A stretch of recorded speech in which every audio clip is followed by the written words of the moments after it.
মইপিঠে লোকালয়ে বাঘের হানা, নদী পেরিয়ে নাগেরবাদ গ্রামে বাঘের হানায় আহত হয়েছেন বনকর্মী। যে ছবি আপনাদের এই মুহূর্তে দেখাচ্ছি মইপিঠের ছবি, মইপিঠে ফের বাঘের হানা, আহত হয়েছেন বনকর্মী।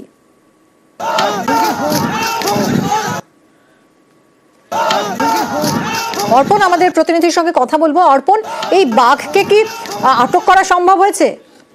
দেখো, এখনো পর্যন্ত বাঘকে আটক করা সম্ভব হয়নি।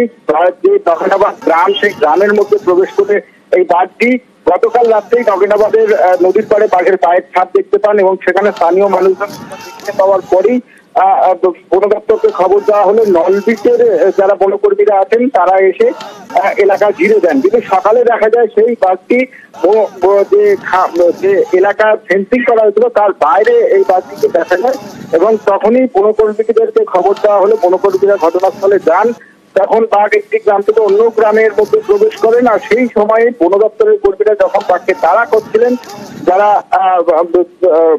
বাঘের যে টিমটি রয়েছে সুন্দরবনের বাঘকে বাগে আনার জন্য বা তাকে নদী পার করে দেওয়ার জন্য যে স্পেশাল টিম, সেই স্পেশাল টিমের উপরেই এই বাঘ আক্রমণ করে, যে ছবি আমরা দেখাচ্ছি। এবং সেখানে গণেশ শ্যামল নামে এক বনকর্মী, তিনি গুরুতর জখম হয়েছেন, তাকে এই মুহূর্তে জামতলা যে গ্রামীণ হাসপাতাল আছে সেখানে নিয়ে আসা হচ্ছে এবং মইপিঠ কোস্টাল থানার পুলিশ ঘটনাস্থলে গিয়েছে।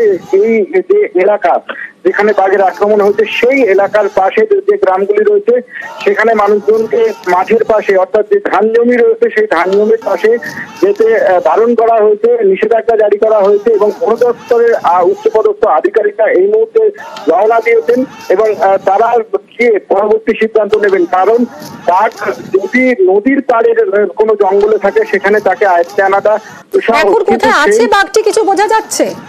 একদম নগেনাবাদের যে গ্রাম রয়েছে সেই গ্রামে যেখানে বাঘটি আক্রমণ করেছে তার পাশের যে জঙ্গল, অর্থাৎ যে ক্ষেত রয়েছে এবং তার সঙ্গে ধান ক্ষেতের সঙ্গে যে জঙ্গল রয়েছে সেই জঙ্গলে সে অবস্থান করতে।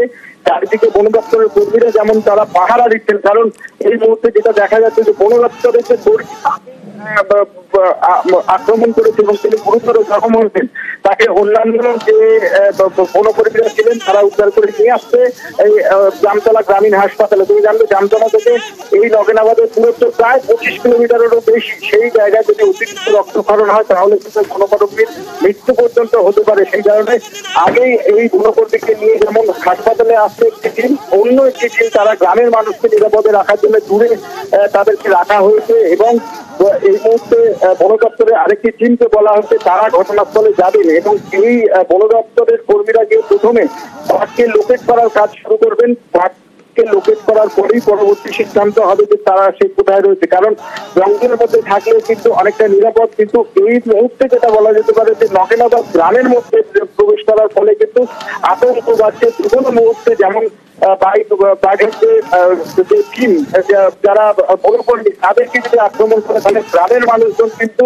তাদেরকে আক্রমণ করতেই পারে বা যে কোনো সময় বড় দুর্ঘটনা ঘটতে পারে। আর সেই কারণেই পুলিশ এবং বন দপ্তরের পক্ষ থেকে যে ব্যবস্থা নেওয়া হচ্ছে যে এখন যে বাঘটি যে জঙ্গলের দিকে ছুটে গিয়েছে সেখানেই তাকে আটকে রাখা এবং সেখান থেকেই তাদের পরবর্তী সিদ্ধান্ত নেওয়া, খাঁচা পাতা অথবা তাকে তাড়িয়ে জঙ্গলে ফিরিয়ে দেওয়া, এই দুটি সিদ্ধান্ত হতে পারে। কারণ সে যে বনাঞ্চল ছেড়ে যখন লোকালয়ের মধ্যে প্রবেশ করেছে, খোলা মাঠ, তুমি বুঝতেই পারছো ধান জমি, সেখানে কিন্তু এই পুরো এলাকা জাল দিয়ে ঘেরাটা যতটা সহজ বলে মনে হবে না। তবে আগামী পদক্ষেপ কি হবে, বাঘকে কিভাবে সাধারণ মানুষের থেকে নিরাপদে রাখা যাবে সেটাই এখন সব থেকে বড় প্রশ্ন। তবে এই মুহূর্তে যিনি গণেশ শ্যামল, তিনি আহত হয়েছেন বনকর্মী, তাকে নিয়ে জামতলা গ্রামীণ হাসপাতালে এই মুহূর্তে রওনা দিয়েছেন বনকর্মীরা এবং বন দপ্তরের উচ্চপদস্থ আধিকারিকরা তারা এই মুহূর্তে কলকাতা থেকে রওনা দিয়েছেন নগেনাবাদ গ্রামের উদ্দেশ্যে। ধন্যবাদ অর্পণ।